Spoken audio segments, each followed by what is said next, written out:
Senate E12 committee. I think we got that. Welcome to the Senate E12 Finance Committee. Today is January 23rd, 2017. We will start with our agenda. We don't have a quorum yet, but we will be getting one soon, and I don't think we'll be taking action today. So, members, today we have 4 presentations focused on literacy and the important goal of helping students become proficient readers by grade 3. And as many of you have probably heard before, third grade is kind of that watershed year. Before third grade, students are learning to read. And after third grade, they are reading to learn. And I just kind of want to set the stage today with a couple statistics that I think are worth remembering and really pondering on how we might change them. 16% of children are not reading proficiently at the end of third grade. There are about 16% of the children who are not reading at the end of third grade do not graduate from high school on time. And that's a rate 4 times greater than that for proficient readers. And I wish there were only 16% of our kids who were not reading proficiently, significantly higher than that. But this next statistic, I think, is of great concern to us, or I should say provides great hope. Students who struggle with reading in third grade comprise 88% of high school dropouts. Think about that. 88% of high school dropouts are kids who struggled with reading. But now compare it to this. 89% of students in poverty who do read at grade level, at grade 3, do graduate on time. So that just shows us the importance of that early literacy. And many of you have often heard me say that education is the great equalizer. And I continue on and talk about that a little bit more, but today let's just say, we could say early reading, proficient readers by grade 3 is truly the great equalizer. So now the last statistic is one that is where we really need to focus our effort today. According to the state's last reading assessment, less than 60%, 57.5% of our third grade students are proficient readers. So that causes us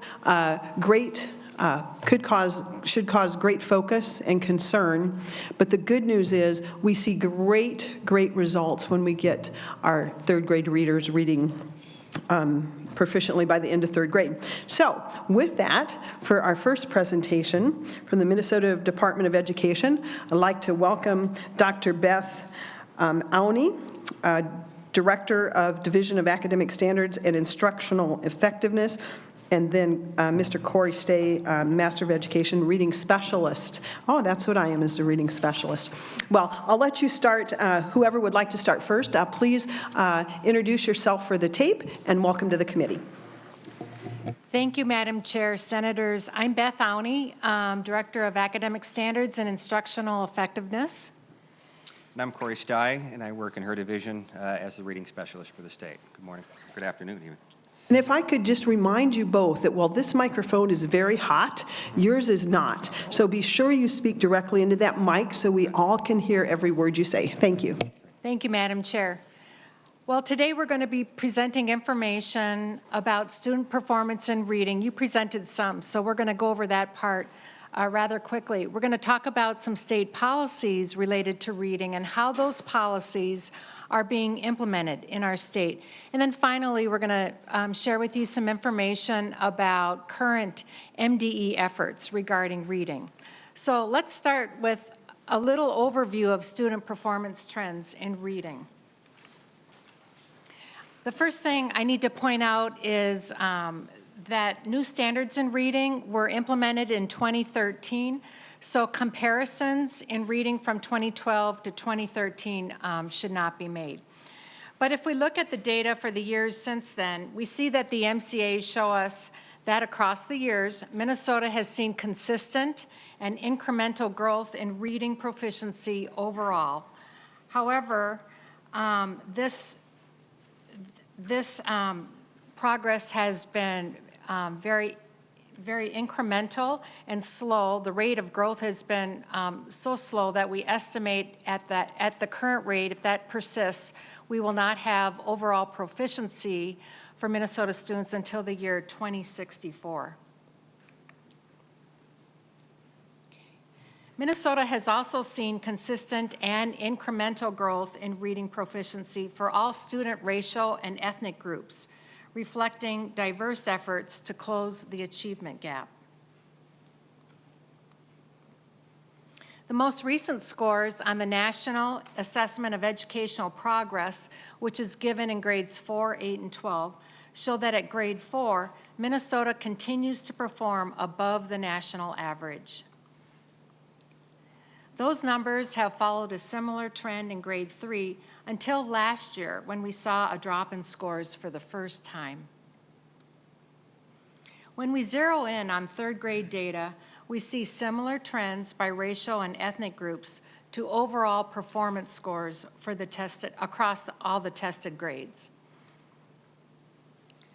This trend continues for other student groups as well: free and reduced price lunch, special education, migrant status, and English learners. And now we have baseline data on another student group, homeless students. So at a glance, that's a little bit about how students are performing in our state. So let's talk now about some of the policies that have influenced reading.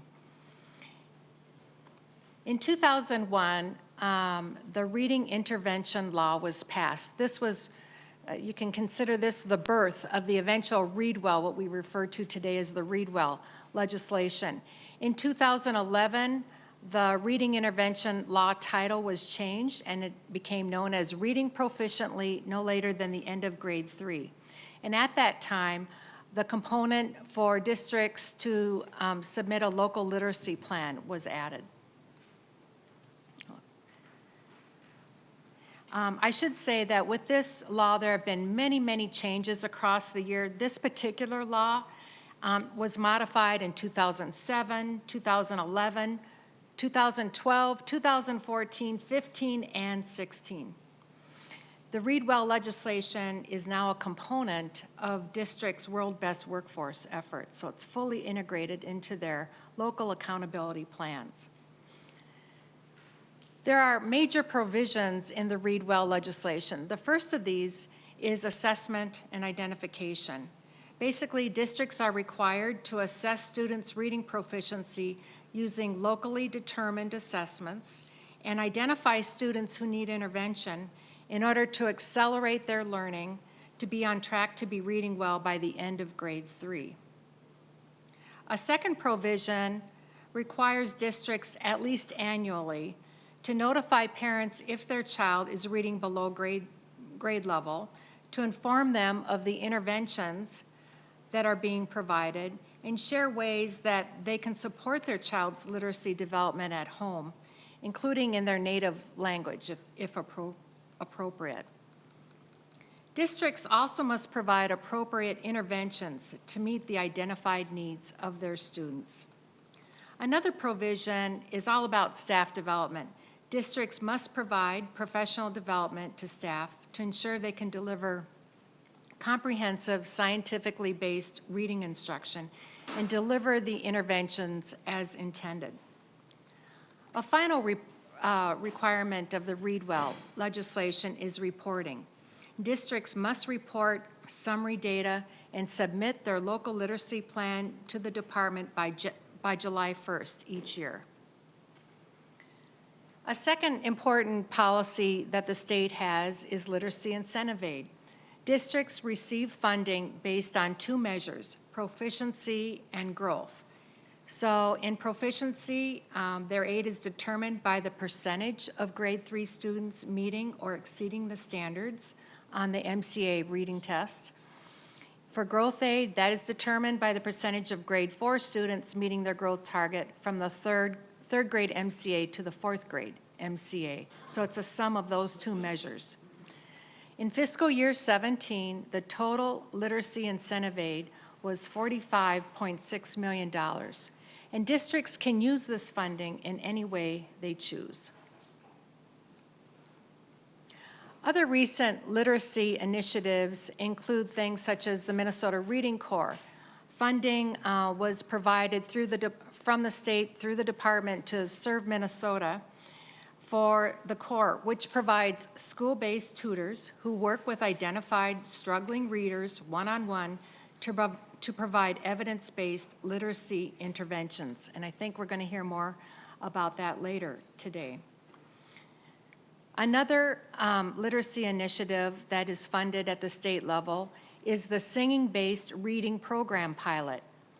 Here, funds were provided to MDE to be sent to the Rock and Read program, which provides training and support to install a computer-based program which uses oral reading in a motivating kind of way through the use of karaoke-style singing practice.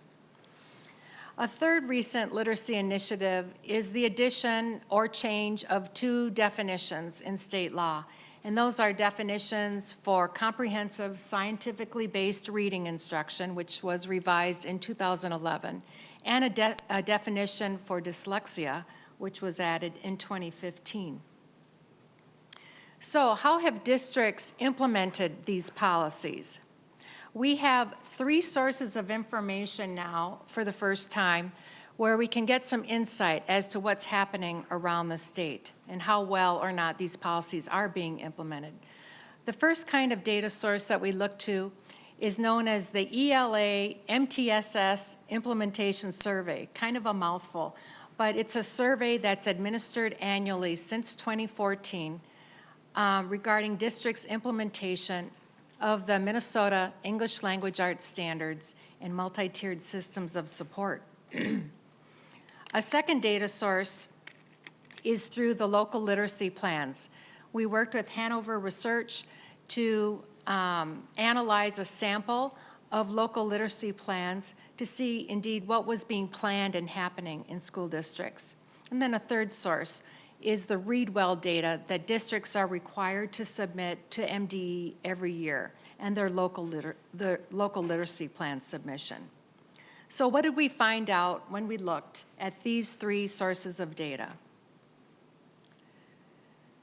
First, with the ELA MTSS Implementation Survey, what's important to know about this is that there are 12 items embedded in the multi-tiered systems of support core features that address standards work specifically. So these 12 items in a very detailed way ask whether or not districts are doing key actions related to implementation.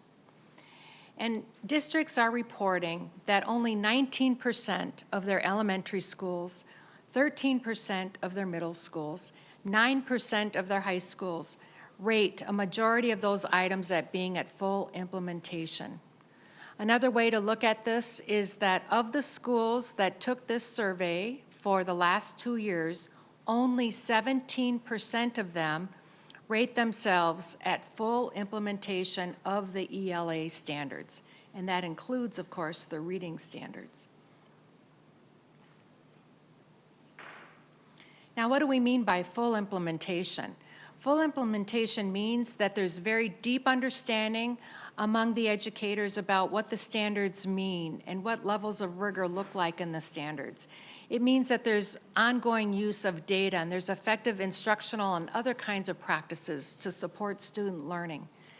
Training and coaching for teachers are provided on a constant basis to prevent backslide for implementation and to keep it sustained over time. So it is a lot to say that you have achieved full implementation of the academic standards in any subject area. It's a lot of work involved, and we know it takes a lot of time.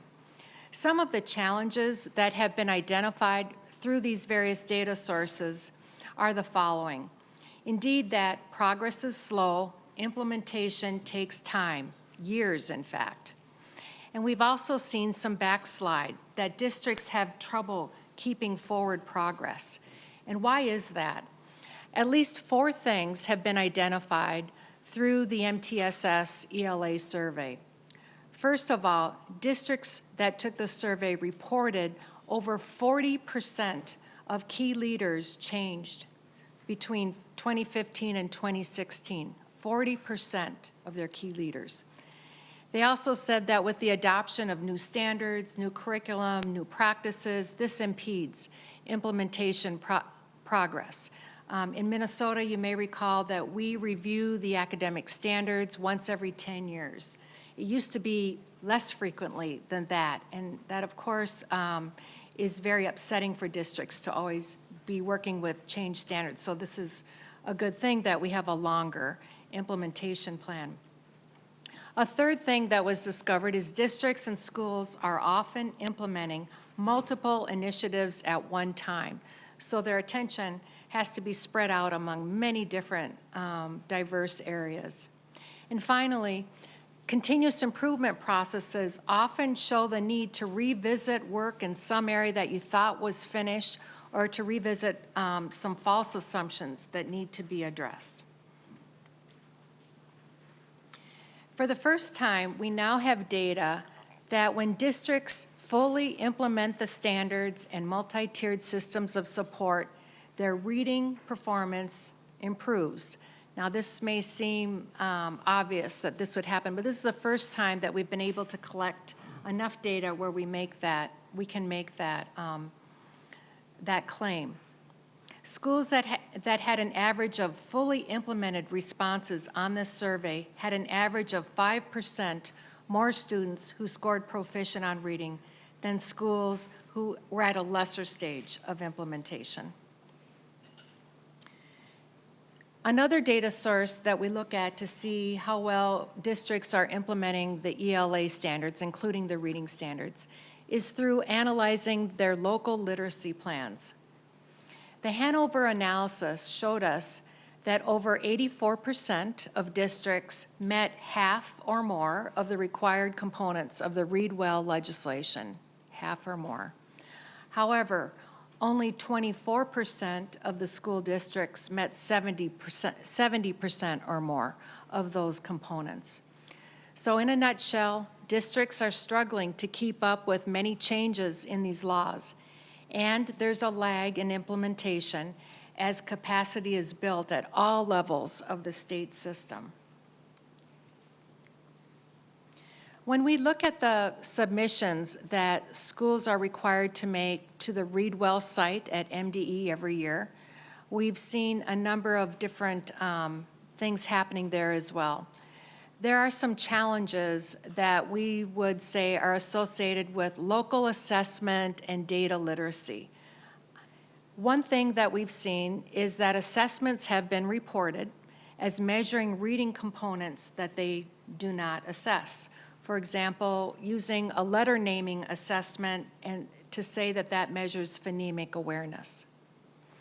A second thing that we see happening is that multiple schools using the same assessment at the same grade level report very different cut scores.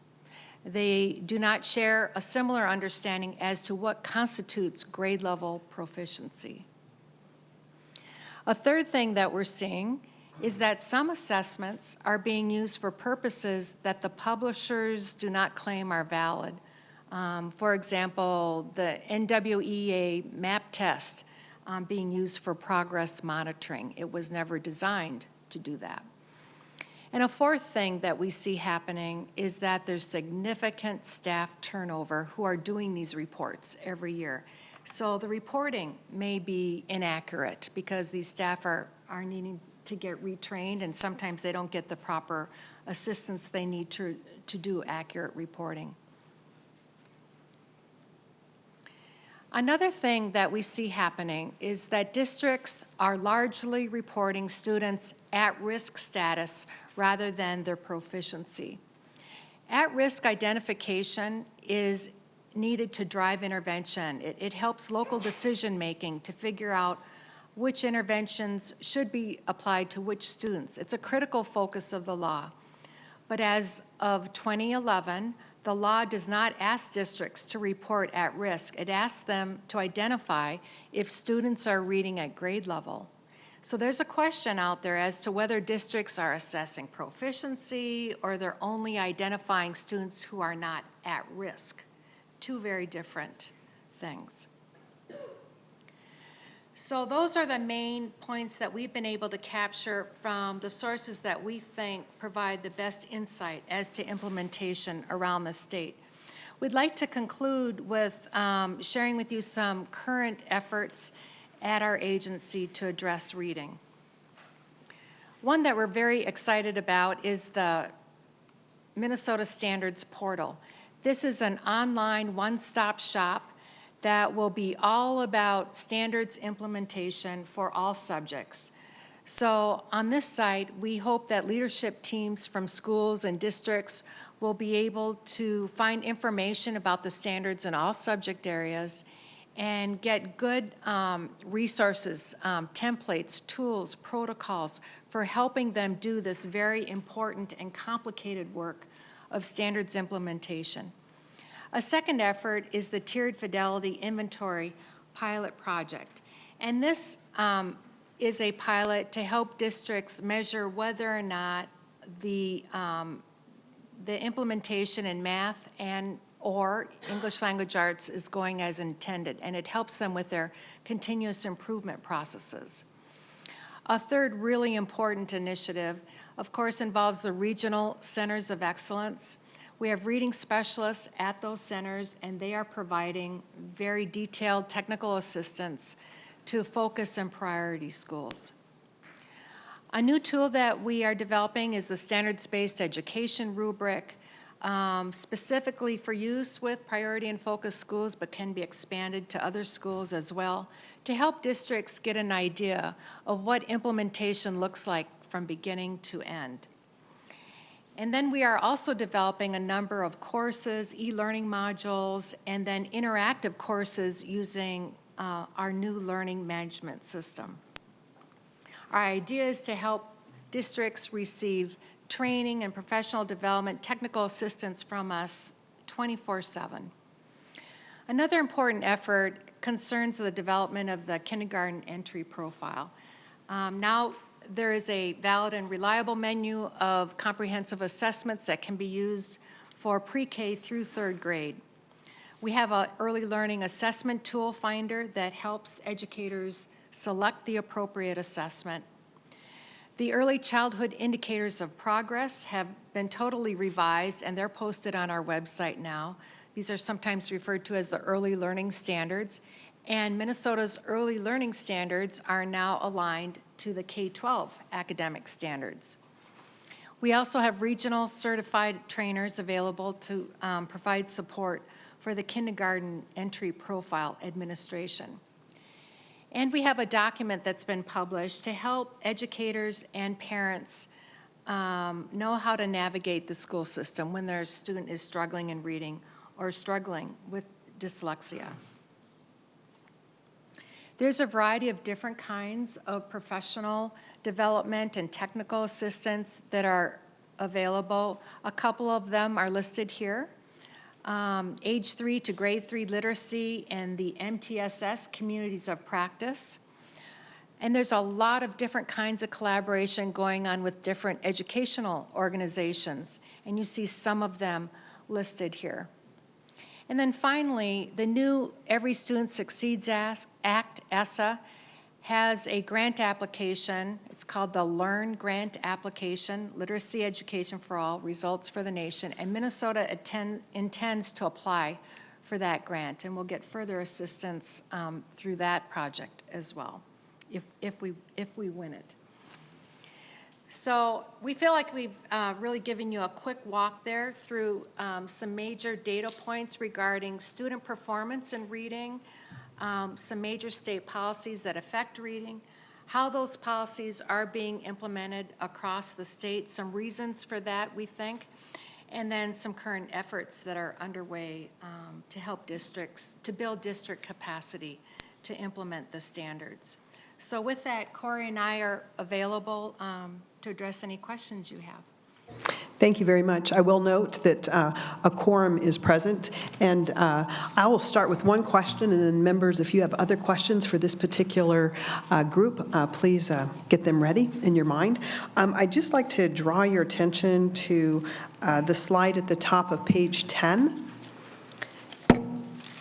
And my question is, The heading says that full implementation of the standards/MTSS improves reading performance. And I'm all in for anything that improves reading performance. But my question is, the bullet is merely a weak positive correlation, and we know that correlation is not causation. And in fact, it's a weak correlation. And I can't tell from this if there's any other matching for similar students here. I mean, it could very well be that there are the districts that are more advanced in implementation are districts that have fewer at-risk kids. So I'm just wondering if you could comment on that statement that full implementation of the standards improves reading performance. Thank you. Absolutely. So the survey has been administered for 3 years, and this past year, for the first time, we did an analysis to take a look at whether or not there's a correlation between where districts are self-rating their performance on these various statements. And so they read a statement, they rate to what level of implementation they believe that statement is in place. And so in our correlation to reading performance of those specific schools, and we have a very high rate of return for a survey. We had over 40% of schools in each of the last 3 years return the survey. So we had over 700 schools, which is a very significant sample of our 2,000 schools here in Minnesota. And so we have not yet done that kind of sophisticated analysis. It was just in the last month or so as the group that's working with the survey and this data is beginning to try and analyze it in various ways to ask the important question, what does this tell us to inform our work around reading? It's very difficult, as you can imagine, in education with all the various factors that are out there and the complexity of things like a multi-tiered system of support. There are over 50 items on this survey that take a look at everything from their core classroom instruction to their Tier 2 and Tier 3 interventions, the use of data, the implementation of leadership teams to guide the work and processes to use data to inform instruction. And so parsing that out is going to take time. We're also in the process of trying to improve the survey so that we can get a finer grain size of data to do that kind of analysis. So I agree with you. It is one of the first pieces in which we've had something that attempts to sample implementation at the local level for our very, very diverse local control school system in a way that might show some correlation. And so it's a stepping point, a starting point. Yeah. Yes. So the point is it's a weak correlation, not a causation. But you're hoping to, we all are hoping, quite frankly, that we can find the tools that are truly going to move the needle on early literacy. So thank you. Any other questions, committee? Senator Tomasoni. Thank you, Madam Chair Mazzoni. On the next slide, it talks about local literacy plan analysis. So the 84 districts that met 50% or more of the required components, are they meeting the same 50%? Are they all different components that they're meeting? Are the ones that they aren't meeting the same ones that everybody else is not meeting? So I'm just wondering, what are some of the components that these districts are meeting, and then what are the components that the districts are not meeting? Sure. I'm going to take this one. Go ahead, Mr. Stay. Thank you. On our analysis, we chose to include the most recently adopted language. At that time, this was the year following the adoption of the LEAPS legislation that in particular input a lot of language around the unique needs. Speak into the mic, please. Okay. Around the unique needs of English learners. And so that was one of the areas in which, because it was now in law, we asked for their implementation, but it had only been in law for a few months when we looked at these local literacy plans. And so that was one area. A second area, I would say that, as I recall, there was less implementation would be the identification piece for parents that specifically asked whether or not districts are providing parents with information about ways in which they can support their learners at home. This was a sampling analysis, so it was not all of the local literacy plans, and the report itself does look by each of those 5 components that we summarized on the slide, and we're happy to share that report with you to take a finer look at what they responded to and what they did not yet have in place. So Madam Chair, so that when the Senator Tomasoni. when the districts were not did not meet some of the components? They were mostly because of timing? It was because they didn't have enough time to get them in place, or we didn't provide funding, or what was the issue? The most commonly not in place items were the most recent, although there were items across the entire spectrum of the legislation that were or were not in place based on the various plans. So Madam Chair, Senator Tomassoni? the 84% of the districts that met 50% or more, did they meet the same 50%, or were they all different 50%? Mr. Stay? I believe they were different. Okay, and then Senator Tomassoni. give me one more reading on, I think it's very interesting how kids learn, and the one thing that I thought was pretty neat was that you're talking about karaoke, and just give me an example of what we're thinking there, because that seems to me I mean, I know young kids sometimes come home from a movie and they know all the lines in a movie, but they can't remember what they just heard the teacher tell them that same day. So it's like, give me an idea of how this karaoke for reading works. Mr. Stay, did you bring your performing voice today? You have the stage. I forgot to warm up. So the underlying research-based practice under this particular program is called repeated oral reading. It is the most researched and proven way to improve fluency. Basically, repeated oral reading, as it's done traditionally, provides students a text and asks them to read it 5 to 7 times, continuing to work on their oral fluency. So their pacing, their accuracy, and their expression. So really all this program is an extension of that teaching structure in a way that adds the motivation of song and of digital elements to it. So the people that developed the program that's being piloted right now have taken a set of songs that were specifically written for that particular pilot so that they could, through an assessment, identify where students are reading currently, select songs that are at an appropriate reading level, and have them go up in difficulty in terms of the songs themselves. And so they are in a computer lab. They have headphones on with a microphone. On the screen itself, it shows their pitch relative to the pitch they're supposed to sing, and so there's also added support there to work on their own auditory processing and their control of their own pitch. And so those are the two, I think, underlying sort of research-based practices there that take that and incorporate it with something that the kids enjoy to do. So, Madam Chair, are you finding anything that's consistent with the children that are learning through the karaoke-based reading? Are they the better readers? Are they the ones that have trouble reading? Is there a consistency within who the people are that are actually learning this way? Mr. Stay. So the Rock and Reads report is due to you in February, due to us in February, and so we haven't yet seen the first data analysis. This was just put into place this fall for the first time, and they were specifically required to target high poverty schools and to identify and provide this intervention for students that were struggling to read. Thank you, Mr. Stay. I know we're running up against the clock here. I've given you a little bit of extra time even, but we did have some important questions. Senator Uyghur, quickly, please. Thank you. Madam Chair, Dr. Ani, did you say 2064 would be the date for 100% proficiency? Dr. Ani. Madam Chair, Senator, yes. Okay. Madam Chair, I'm Senator shocked. Uyghur. I'm shocked. I'm alarmed. We had a goal, this 21st century that we were going to, in 10 years, the world's best workforce. I know you're working hard, but, and Senator Nelson, I appreciate you sharing those statistics early on. You could have also shown prison predictability and other areas. We need to look very deeply into early education and all those preschool readiness factors and where it's going, and for the dashboard indicators that light up in first, second, third grade.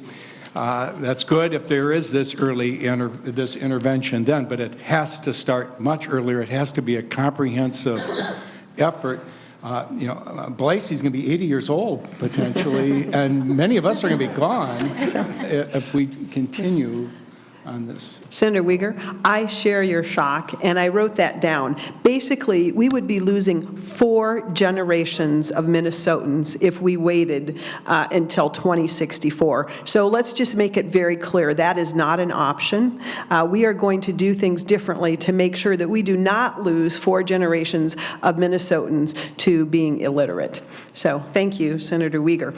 I will just mention one brief thing, and the next group could begin to assemble, and that would be Decoding Dyslexia Minnesota. I just noticed on page 3, slide 6, if you could just briefly, Dr. Awning, you know we're looking at the fall in reading achievement, and you mentioned that's because of the new assessment, but I also noticed that middle column, and there's been a significant drop-off in the number of students taking the reading assessment. And I'm wondering if there's a brief comment on that. Certainly, that also must play a big factor, and of course, it's always concerning when we are not being able to get the information that we need. And so what do you think the reasoning is for that significant drop-off in the number of students taking the reading assessment? And we're talking about grade 3. Right. There are, Madam Chair, there are Yes, Dr. Awning. number of reasons. One is that there's a greater awareness out there among families that they have the right not to take the assessment if they so choose. So I think that, you know, where we are in this year compared to many years ago, families often didn't question that. They didn't, I think about opting out. So it's more of an issue than it's ever been before. Dr. Awning, why do you think there's a greater awareness about opting out of testing? Where do you think that's coming from? Madam Chair, I can't speculate on that. Okay, thank you very much. Thank you very much for the presentation, and if we could have the Decoding Dyslexia Minnesota people come, and if the presenters from the department could make sure that we get that report on Read and Rock, or Rap and Read, Rock and Read, we will be sure and get that out to Senator Tomassoni and all the members of the committee as well. Thank you so much.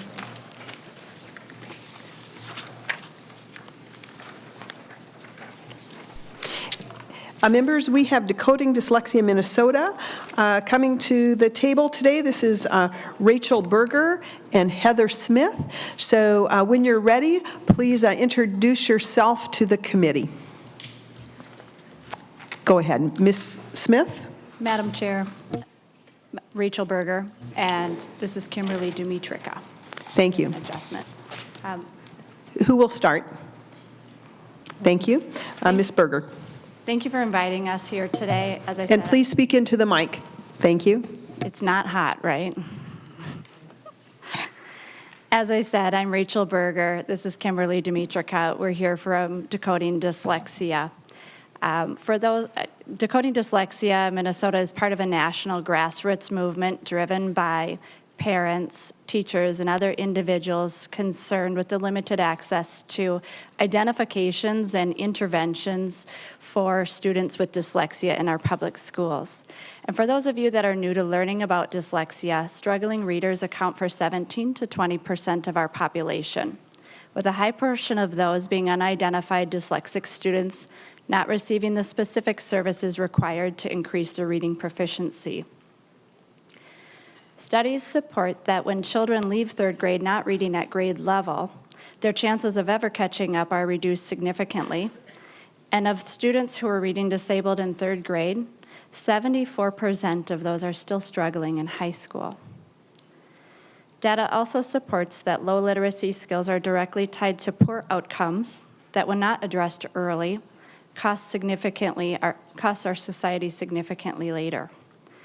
Low literacy skills or functional illiteracy is a common denominator of the following: referrals to emotional behavioral disorder, juvenile justice involvement, high school dropout, poverty, and incarceration. Through our work, we know that Minnesota has well-intended initiatives to ensure our children are receiving quality instruction and interventions. However, through the experience of our families and teachers, we see a gap in ensuring that all students have equal access to lessons in literacy that work. Since our beginning, we've responded to over 500 public inquiries seeking resource and support. Many of those are families with stories such as the Kraus family, which is included in your packet. And in that particular family, they find out too late.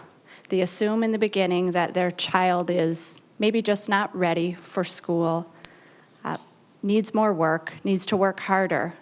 And they ask and inquire within their schools, but they find out too late what it is that's causing the literacy struggles. The other population that consistently reach out are teachers from our public schools, such as those as Mrs. Diaz, included in your packet. Mrs. Diaz is like many of the teachers that reach out to us who desperately want to serve their children. And she's stated on many occasions that she wants to serve her students, she understands where their struggles are, but she doesn't have the appropriate resources or tools in her toolbox to be able to do so as she sees fit.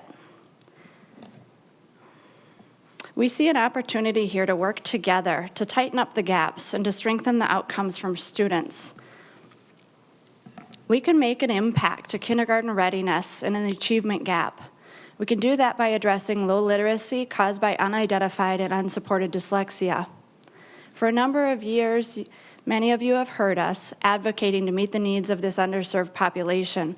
A lot of you have been very supportive, and we've been making progress. This year, we believe we have some smart solutions that don't require extra mandates, and I'd like to share those with you. We have one initiative with one bill and 3 components, the first of which would be to designate a literacy and dyslexia specialist at the Department of Education in order to provide school districts with support and resources for struggling readers and students with dyslexia. Many of you will recall that we introduced a similar bill last year. We listened to your concerns, and we removed the component that would have had a specialist at the regional centers of excellence, and we're focusing solely on having a specialist at the department. Second, the second component is grant dollars for teacher professional development. This would allow teachers to receive professional development to better understand dyslexia, its warning signs, and appropriate interventions. We collaborated last year with Education Minnesota for a statewide teacher survey and learned that pre-service and in-service professional development in dyslexia could be improved, and more importantly, that our teachers desire to have that. Included in your packet were a couple of different graphs, one of which we found, or 3 of which we included that we thought were really important. 75% of teachers have received no training about what dyslexia looks like in our classroom. And if you think about the population of struggling readers, 17 to 20% of our population, it makes sense that we would provide professional development to teachers so that within their classrooms they're able to recognize what could possibly be causing the struggle. 94% of teachers, when asked, stated that they were interested in receiving more training in dyslexia. And additionally, 96% have experience with students who are struggling to read, and they're not responding to the interventions being provided. I'd like to allow Kimberly to share the components and details, or the details and component of our third portion of the bill. Please introduce yourself for the tape. Madam Chair and members of the committee, again, my name is Kimberly Dumitrika. We have taken a look at Read Well by 3rd grade to identify what we consider to be the missing components that would help serve this population of vulnerable students. Where we could strengthen is in early identification and in carrying proper intervention services through until the student is consistently reading at grade level.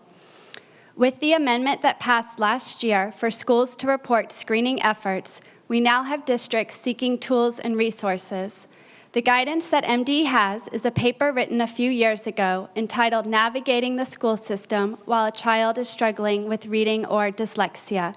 We believe a literacy and dyslexia specialist at the MDE would support schools in providing additional screening and interventions. Read Well by third grade is designed to help our students achieve grade level proficiency. We know right now there is an opportunity to serve these dyslexic students. When they are given the right remediation, they are no longer struggling students and struggling readers. There is a story in your packet about a student from District 38. He was falling further behind even with reading intervention that started in kindergarten. At third grade, the parents went outside the school district. He was identified as dyslexic, and they started outside services that were prescriptive for dyslexia or prescriptive dyslexia intervention. They immediately saw results, and their son jumped from the 4th percentile to the 30th on the MAP assessment in just 3 months. Another child from District 271, also included in your packet, received a full year of RTI services in kindergarten, only to test well below the kindergarten level in 1st grade. She couldn't read a simple sentence or a 3-letter word. After the diagnosis, which was outside the school district, and 1 session with her tutor, she read her first page in a book. After 4 sessions, she was able to read 14 pages in a book without pictures. In these 2 cases, and in cases like them, if our teachers had screened for dyslexia and had the tools, they could have provided these children the proper interventions in the classroom. Imagine if we'd enabled teachers with literacy, lessons in literacy that work for all students. How would that affect our achievement gap? We come to you as a volunteer-driven grassroots movement and representatives of children with dyslexia. We bring with us our personal experiences in hopes of illustrating a need so that we can all work together to support literacy for all students. Thank you for listening. We would like to ask for your support, and we look forward to working with each of you. Thank you. Thank you very much. Are there any questions? Thank you. We'll be looking forward to hearing more from you. And if we could have the Dyslexia Institute of Minnesota, please come to the table.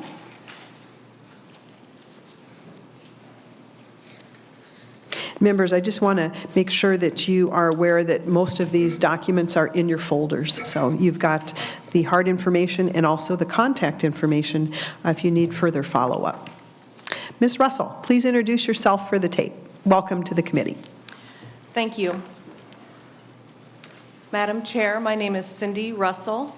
I'm the Executive Director of the Reading Center Dyslexia Institute of Minnesota, a statewide educational nonprofit that has helped nearly 9,000 students and trained 2,000 teachers and other adults over our 65-year history in Minnesota.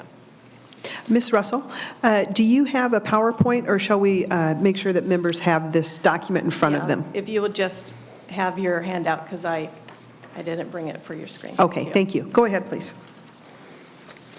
The Reading Center's mission is to teach children and adults with dyslexia to read.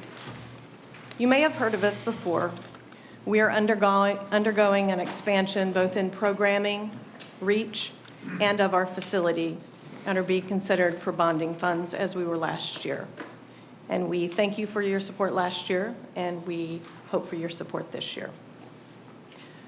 You probably know someone with dyslexia, and you have many people with dyslexia in your districts. My children are dyslexic, and their dramatic turnaround motivated me to work for the Reading Center to make sure that more children with dyslexia have access to solutions that improve their skills and their lives. And we applaud and work with the members of Decoding Dyslexia Minnesota for all the important, impactful work that they're doing on behalf of people with dyslexia in Minnesota. As they mentioned, dyslexia is neurobiological in origin. It affects far more of the population than many people realize, around 17 to 20%, as Rachel mentioned. The condition is genetic, so it runs in families, and it's equal opportunity. So it will occur in doctors' families, and it occurs in sanitation workers' families. It is equal opportunity. And, of course, it has a significant impact on literacy. Dyslexia affects 2 to 3 students in each classroom. So whether you're taking your data from the MCAs or from the NAEPs, a dismal 40 to 60% of Minnesota students don't read proficiently, and up to half of these are probably dyslexic. Dyslexia symptoms don't look exactly the same from one student to the next. Some students have more trouble in the auditory parts of processing language. Others have more difficulty with the printed word, and many have difficulty with both. And the degree of interference in their ability to learn is varied, like you would expect on a bell curve. So some are severely affected and others not as much. Schools provide interventions for students who are not improving in reading proficiency. Reading Corps and school specialists are appropriate for many of the students who are lagging behind. But this is an important point, is that the cause of the reading difficulty, it's critical to know what that is, because the cause will infer what the solution should be. So the hardworking and well-meaning school community believes their methods applied with more or less intensity is the solution, and that will eventually meet the needs of all students. So what that means is that they're using the same strategies with students who have limited vocabulary exposure and lack of preschool, cognitive delay, attention deficit, and other problems, as they do with dyslexic students. Because it is seen as an individual problem and not drilled down to the cause being what determines the solution. And the schools are currently designed to take struggling readers through a system of steps to be worked with in smaller and smaller groups, using the same type of instruction and approach until the child finally gets it. And then if they don't get it, they're passed on to the reading specialist in a smaller group with more assessments. And if they don't get it there, they're sent on to special ed, where they have the same approach with a different specialist. But what I want to convey to you is that the same approach doesn't work for students with dyslexia. And the science bears this out. So I would refer you to your first slide in the packet. We highlight 2 distinct types of groups who have reading problems. So this is simplified, but I think it is instructive. There's a group of students who've had a lack of exposure, meaning they didn't have access to high-quality preschool, they didn't have lots of books in their home, their family life was not rich in spoken vocabulary. Those students are often found in poverty-related settings. There is another type of student who have had plenty of exposure. They have had high-quality preschool. They have had lots of picture books in their homes. They've had a lot of lap time with their parents reading, and the family uses rich, varied spoken language. It is these students who have had a great deal of exposure who are a red flag for dyslexia. And when we know that the trouble is dyslexia, you have a better idea of what to do. So the next slide, we know that for lack of exposure, it helps to provide more of that exposure, to enrich the student's environment and do more of those interventions that they have available to them. But for the group who's had plenty of exposure that we think could be dyslexic, more of the same is not a good intervention, even in smaller and smaller groups. And we need a different approach if we want to see different results. So if the student is dyslexic, science shows us that a systematic, structured, phonemic-based, multisensory type of instruction is what is going to help. So children who don't get it need to be taught differently. It doesn't mean there's something wrong with a child. It means there's something wrong with the method of reading instruction. And research shows us how to teach dyslexic students. The Reading Center has been in Minnesota doing this for 65 years. When you provide more explicit instruction in a multisensory way, it can be done in the classroom by the teacher if the teacher knows how to do it. For decades, the Reading Center has provided training for teachers in such an explicit approach. We provide pre- and post-tests to the teachers going through the training to ascertain how much they know about the structure of the English language, because this is an important part of it.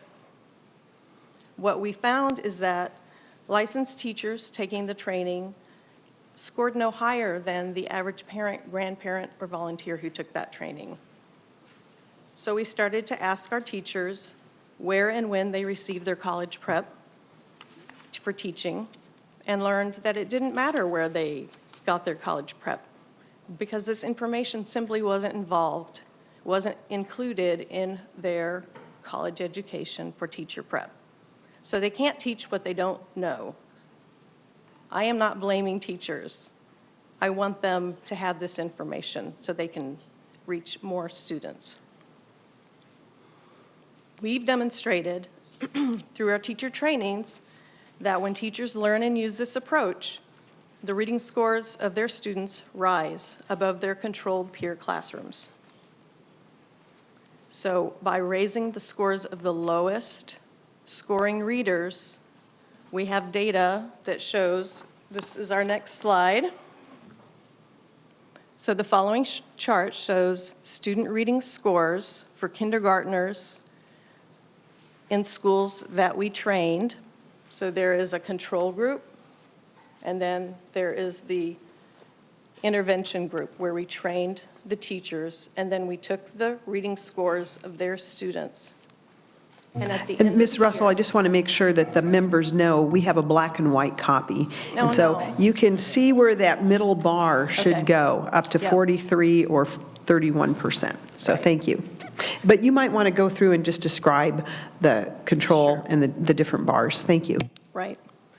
So the control group, the 28% at the end of the kindergarten experience in the control group were below kindergarten reading level.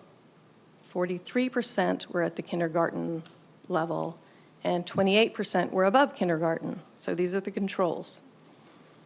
For those that we trained, 21% were below K, 31% were at K level, but really an impressive 49% were at first grade levels at the end of kindergartner. So they had a huge boost up very early on.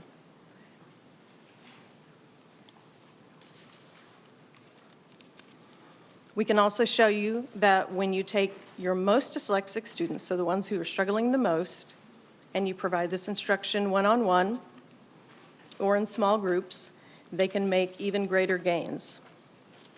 Then I will show you this one, the last slide. It doesn't matter if it's in black and white because it's all the same color. So through this chart, you can see that these very dyslexic students whose parents brought them to the Reading Center for one-on-one tutoring. We did a recheck after they had been tutored for a full year, and then we measured for their growth. And 66% of them made gains of greater than 1 year. So these 4 columns to the far side were greater than 1 year's growth. And even some of them were over 2 and over 3 years growth. It's that kind of growth that's going to help them catch up. So the information about this different way of teaching isn't new, but it is highly relevant. It's not a secret. The Reading Center and other organizations provide that training. It is a proven teaching approach. It's not new or shiny or catchy. It's not a cute new program, but it really, really works. And it doesn't have to be expensive for schools. We're not talking about a huge investment here. When teachers learn this approach and are allowed to use it with their students, the students learn right in the classroom during the school day without being pulled out. And other students benefit as well because fewer are left behind. So obviously there's a need for this specialized training for all classroom teachers, especially those in the early grades, because the sooner they can help their students catch up, the sooner they can be reading by grade 3. And with reading proficiency rates currently at such sad levels, we know something isn't working. But if you teach the students who are dyslexic with a different approach, because you know what will work for that population, you will shrink the percentage of students reading poorly by half or more. And then with those proficiency levels significantly higher, you've now created a world where nearly all fourth graders are reading at fourth grade level or higher. And think how much they can accomplish in their social studies or their science class when they have the ability to read to learn by the time they're in fourth grade. Thank you. Thank you, Ms. Russell. Well, very impressive statistics on slides 4 and 5 with the control group and the teachers trained, and then also seeing the results with students. So well done. It's great to see things that work. Any other comments from committee members? Seeing none, thank you very much, Ms. Russell. Our final presentation today is from Serve Minnesota. And that would be David Parker and Peter Nelson. Please come to the table, introduce yourselves. I'll see you'll hook up a PowerPoint for us there.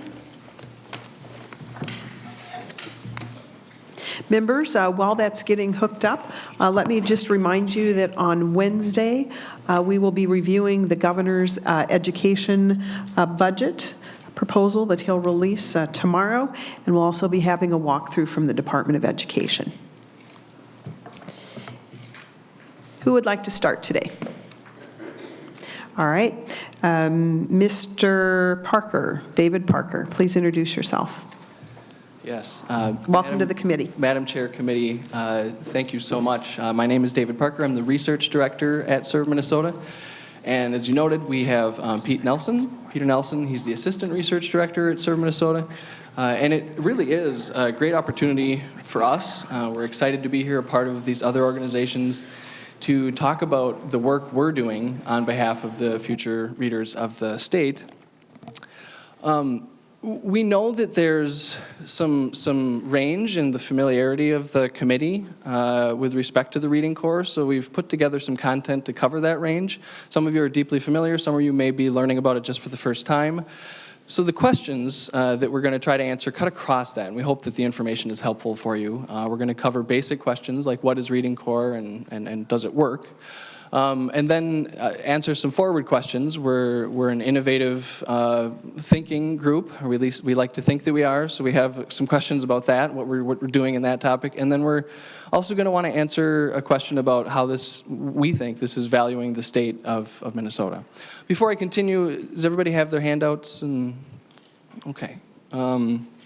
So going back to that first question, what is Reading Core? This is our mission statement with the face of the child reminding us that there is an individual who we're always striving to give the opportunity to develop proficient reading skills by third grade and to access the opportunities that affords and the joys of reading and the learning that ensues.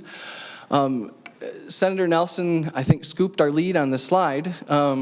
We have the learn to read and read to learn process, and Reading Core does put itself in that learning to read.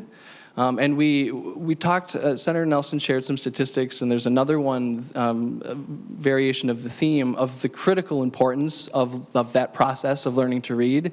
We know that it starts well before third grade. And I think some of the explanation behind, and this is an oversimplification of the read to learn that happens from fourth grade on, is inherent in the phrase, which is, if you haven't developed successful reading skills and you're going home with a science text, or you're going home with a social studies text, or an English text, and the reading is a difficult part of this, you really are struggling to learn via the medium. So that's where we see ourselves fitting.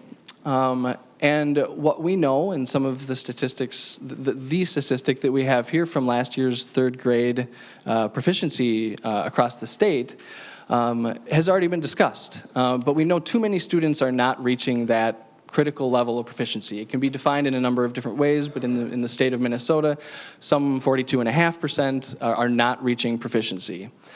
And this is where we want to pause and offer some reflection on what this means for the idea of early intervention, and for schools who are engaging in early intervention. And we've done a little bit of math to kind of illustrate what this means for the schools trying to work towards creating proficient readers.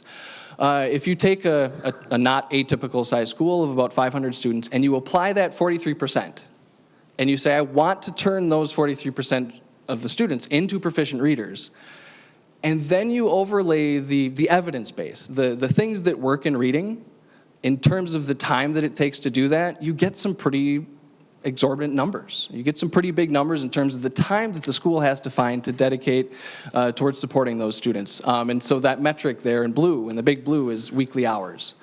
It's one way of looking at it, but when a principal hears that kind of thing, they're thinking, who's going to do this for me? And this is a quick version of where we feel the Reading Corps enters in, and we actually have a former legislator and commissioner of education to thank for this idea. It was not ours. Alice Segrin was the one that first recognized that the science of remediating learning difficulties, what we know actually works, could really benefit, however well-intentioned it is, it could really benefit from an influx of resources, of people to help. And that's where the AmeriCorps program came into play, and she recognized the role that the merger that those two ideas could have in helping our state. For those of you who don't know, the AmeriCorps program nationally is like the domestic Peace Corps. So AmeriCorps members are individuals who have volunteered or offered a year of their lives full-time to serve their communities.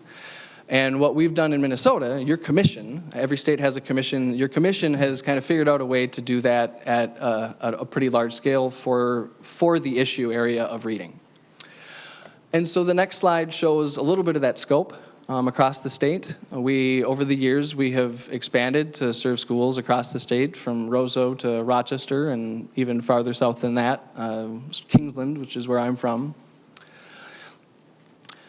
And so that's a bit of the background. Before we get to the question about does it work, we wanted to share some of the basics of what actually happens. And so on this slide, you can see there's two types of the Reading Corps program.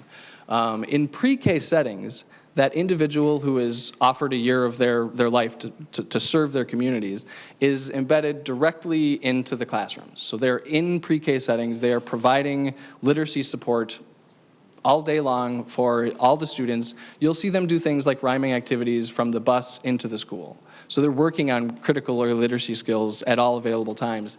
They also provide additional support for the students who we know need it. So they run small group literacy activities, they run individualized support for the students who need that.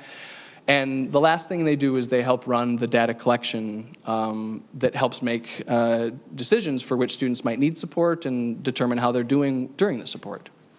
So that's the pre-K type of the program. There's also a K-3 type, and that's a flexible resource that can be applied as per the school's need from the K through third grade. And that tutor is providing 20-minute interventions targeted to the students' needs and 20-minute sessions all day throughout the week to as many students as they can. And that's how they're used. They also, though, do contribute to collecting data. So they're doing the same things as I mentioned with the pre-K, helping collect data for the purposes of identifying students who might need support and also assessing their progress while they're receiving support.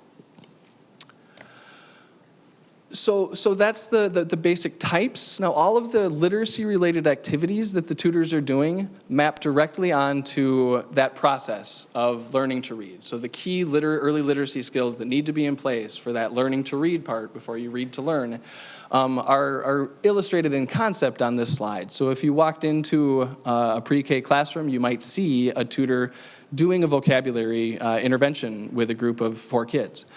You might see that tutor crouch down, engaging in a strive for 5, in a reciprocal exchange of oral language that's pulling language from the students and helping them exercise that skill area.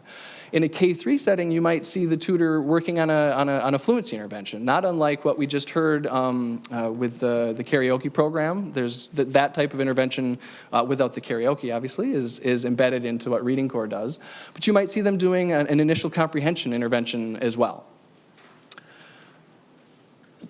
One of the things that we really think sets the Reading Corps apart is that those activities, those early literacy activities that I just mentioned, they happen, of course, as shown in this picture, with the tutor, working with the student. And that's really the center of this. But what sets us apart is an ongoing multi-level coaching structure that involves both a school employee who is trained in the model and conducts regular monthly formal activities to support the tutor, and also ad hoc support because they're there. They're a school employee, they're there. And also a master coach, we call it a master coach, and this is somebody who's trained specifically and is an expert in the Reading Corps model, and that person provides support both to the school internal coach and directly to the tutor. And a key thing here is that we know that certain training programs that are one and done are unlikely to yield consistent implementation. So Joyce, certain research shows that if it's just a single training, there's a 5% likelihood that teachers are going to be doing it, or whoever's doing it is going to be doing it sometime later. When you add a coaching and an ongoing support component like this, that percentage goes up to 95%. So it's really a key way to ensure that the program is being implemented the way it was designed. And that's what makes confidence that where the data are being collected accurately and being interpreted correctly, the evidence-based interventions are being implemented as designed, and in general, the program is implemented as it was supposed to be. So that's the background nuts and bolts of the program. I want to change now to that question of does the program work? We'll start with pre-K. And the key thing here is that this was an external evaluation done by researchers at the University of Chicago. Reading Corps is an evaluation-heavy organization, but it's relatively rare to have that level of rigor and external evaluation come in and work with a program to determine its impact. And this was primarily to answer a very simple question. Despite the rigor, it was, is Reading Corps the causal agent behind these students' literacy scores going up? That was really what this evaluation work was all about. And in the pre-K type of the program, you can kind of see how that occurred. They found 26 sites that were implementing Reading Corps pre-K. And what they did is they basically matched them with another 26 sites that didn't have Reading Corps, or hadn't had Reading Corps, but they were comparable on different characteristics. So you might imagine a rural Head Start setting had Reading Corps, a rural Head Start setting didn't have Reading Corps, and further, they would have had similar ethnic demographics amongst the students that they served. So really, they were trying to equate the differences across the programs, and then what they did is they just measured outcomes throughout the course of the year. So I have results from the measuring of those outcomes, and this first one is on picture naming fluency. This is a critical vocabulary skill. And to walk you through the slide, what you can see right away in the fall, the program is in orange, that's Reading Corps. Gray is the sites that didn't have Reading Corps. You can see that matching procedure worked pretty well. They were very comparable. The students, on average, were comparable. But by the time spring came around, you can see a fairly marked difference in the vocabulary skills of the students who were attending the Reading Corps pre-K sites. And that difference was statistically significant, moderate to large, educationally meaningful. In fact, the evaluators were rather impressed, surprised even, you could say. We were really happy to see that strength of an impact on the vocabulary language of the students attending pre-K. And another important thing to note, you may be seeing that dashed line across that horizontal line about where 26 is. On average, the reading course students were reaching the benchmark that establishes, a good prediction to K success. So these were students who were getting ready for K, and they were meeting that on average. Whereas the comparison group, the schools that didn't have reading core, weren't meeting that. So there were a number of other measures that they looked at, and they all followed a similar pattern. But the next one I want to highlight is rhyming. And the importance of rhyming in pre-K is evident in nursery rhymes and children's books with rhyming. It helps students to get primed for different ways of writing words, correspond to different sounds. And what you see here is that same pattern, where in the fall the scores were comparable.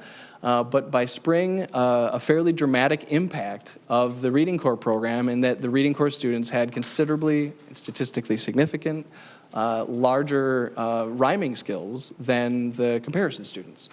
And again, they also were ready for K on average, whereas the comparison students were not. The researchers also did a subgroup analysis that basically looked at making sure that they were finding effective results, not just overall, but for different subgroups of students. So you might imagine students who were dual language learners and students who weren't dual language learners in all of these settings. So they looked at these types of subgroups, looking to make sure that the program was having an impact that way as well. And what they found is it was that similar impact was there, as I just showed overall. But in some cases, there was a differential effect that actually favored the group that would be considered more at risk. So in the example I just used, dual language learners, they actually increased quicker, faster. And so in processing this with the evaluators, we came to understand this is close to the ideal way of closing the achievement gap. All boats are going up, but the boats that are lower were going up faster. And that was really something that we were excited to find, obviously, as well. That's the best way to close the achievement gap. One last finding from the pre-K outcome evaluation. This is with our little students, the littlest ones in the pre-K centers. The 3-year-olds, they have another year of pre-K to go before they head off to kindergarten, so they're not our primary focus, but they're exposed to the program. And so the evaluators did look and see if there was an impact on their skills as well, and as shown here, they did have a significant impact in the Reading Core centers in the area of vocabulary.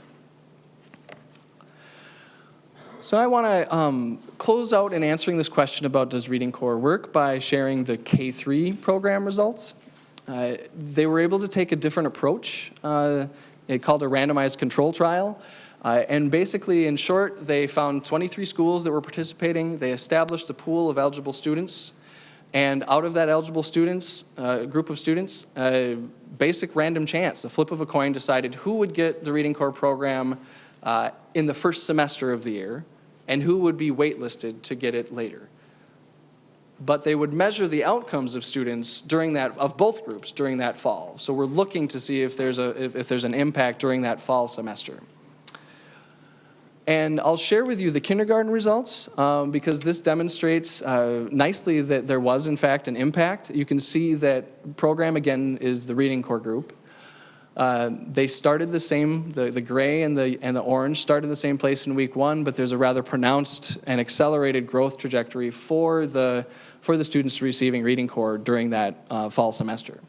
And of note, where they ended, around 41, is actually where they would need to be at the end of the school year in terms of meeting their year-end benchmark. So they were meeting that, but a whole semester sooner.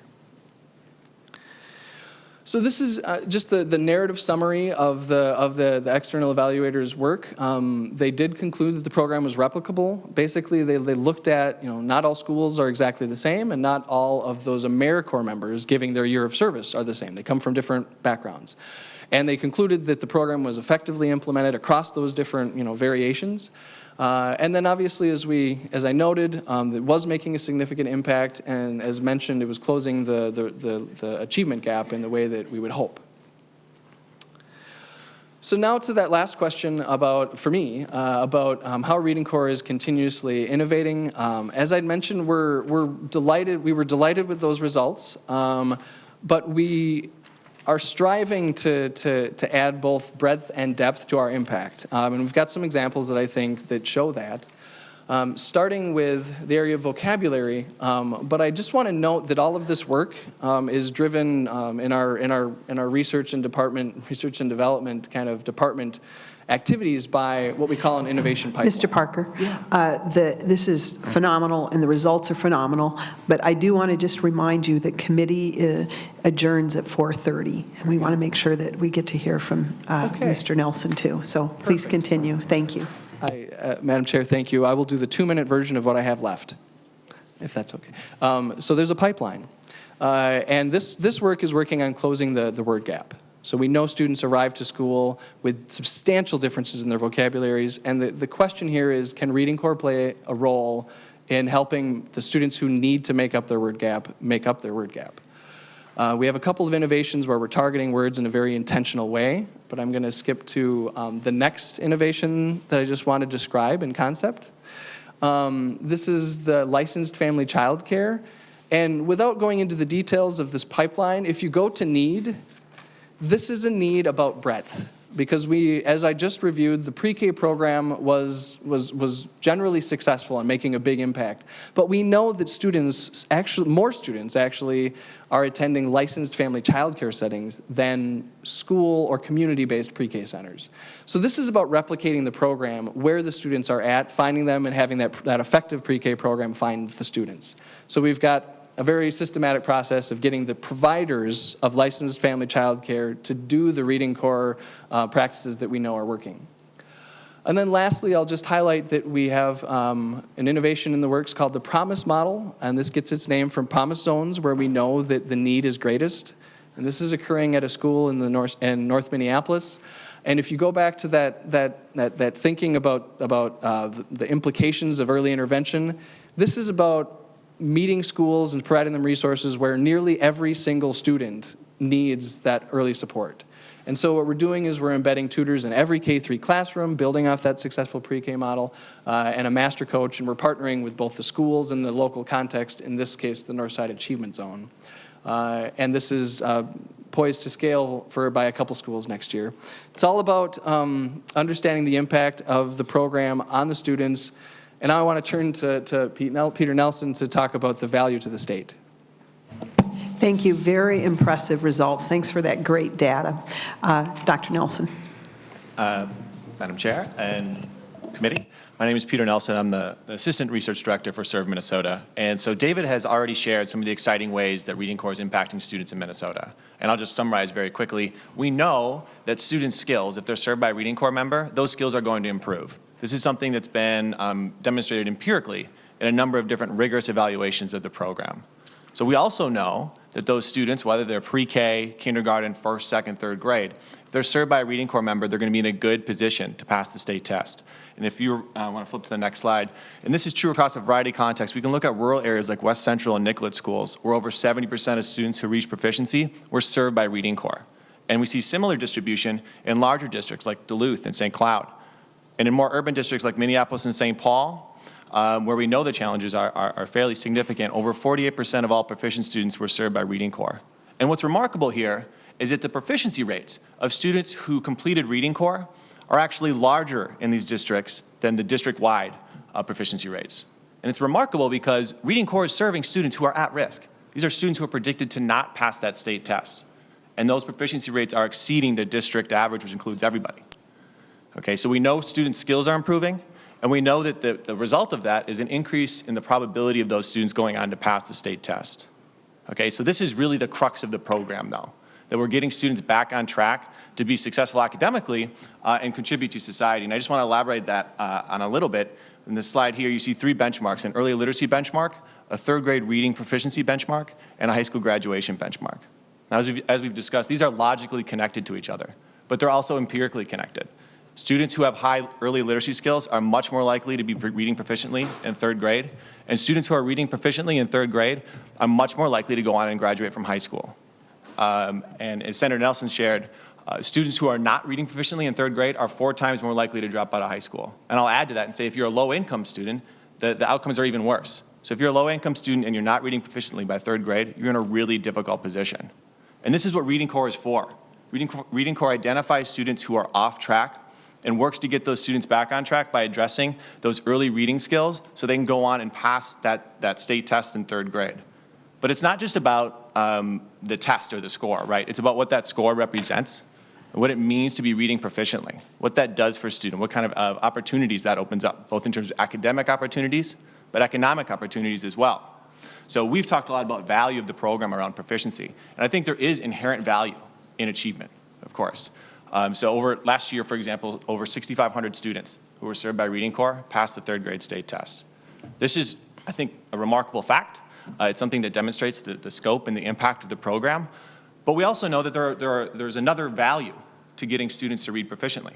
We know that thanks to some of the work from Dave Heisted, who's the Director of Research and Evaluation for Bloomington Public Schools, students who are served by Reading Corps are 3 times less likely to be referred for special ed. And there's some value associated with that. And we know that if we're increasing the number of students who are reading proficiently by 3rd grade, then we're increasing the number of students who are graduating. And there's definitely some value to that when we consider that those are folks who are generating larger incomes. They generally are in better health, engage in lower criminal activity, and are less likely to receive welfare. So this is a concept of value that we're also very much interested in. And it's exciting, because we're interested in it. I imagine many other folks are interested in it. But it's exciting because not many people are doing this kind of work, or at least they're not doing it correctly. Either they don't have an interest in it, they don't have the capacity to do it, or they don't have the skill set. And we're definitely interested in this kind of work. We have the capacity to do it, and we're developing the skill set. So just 2 weeks ago, I just participated in a week-long training put on by the Department of Ed on benefit cost analysis, on cost effectiveness analysis, led by some of the economists in the field that do this kind of work. And the goal of that program, at which we were the only representatives from Minnesota there, so it was good. And I think we did a pretty good job of representing. And the goal is to have folks go out and do this kind of work, because people want to see this. All right, we're investing in education. We're seeing gains in achievement, but what are the other benefits of that? So this is just one of the projects. You know, David talked about some other innovations that are going on, but we wanted to make sure that we shared that as well, as it's something that we're excited about. Thank you, Dr. Nelson. Members, I do want to call your attention to the fact that nearly $9 million in projected annual savings for Minnesota by lowering the number of special education referrals. So when you talk to your districts, that's one of the things they often talk about, is how they need to pay this cross-subsidy for special education services, because the feds are not keeping their end of the bargain. So imagine if we're able to reduce the number of special education referrals. We think how great that is for the students and their parents, but we also know that it's an added benefit to Minnesota taxpayers as well. So thank you very much. And I will say that we have legislators from across the nation, actually, who are looking at the Minnesota Reading Corps model. When we had the National Council of State Legislatures here, I know I was with legislators from other states who had come to see the successes that we were having here. So thank you for presenting something that works and for continuing to drive that innovation and scale it up. Chair. Thank you. Thank you, Madam Chair. Any other questions from committee members? Yes, Senator Uyghur. Thank you, Madam Chair. Briefly, maybe we could get some follow-up info on the correlation of early math remediation as well. And I've been just looking at some studies on internet where that can even lead to a higher predictability for reading proficiency. We all know about the great amount of math remediation that's needed at post-secondary. And I know that Reading Corps has Math Corps as well, and I think we need to look at the whole picture. Thank you, Senator Uyghur. We could do a whole presentation on the Math Corps as well, but I'm sure that they will be glad to get information to you on Math Corps as well. And you're right, there's a direct correlation there. So members, thank you so much. Meeting is adjourned. I'll see you Wednesday. Well, I'll see you tonight.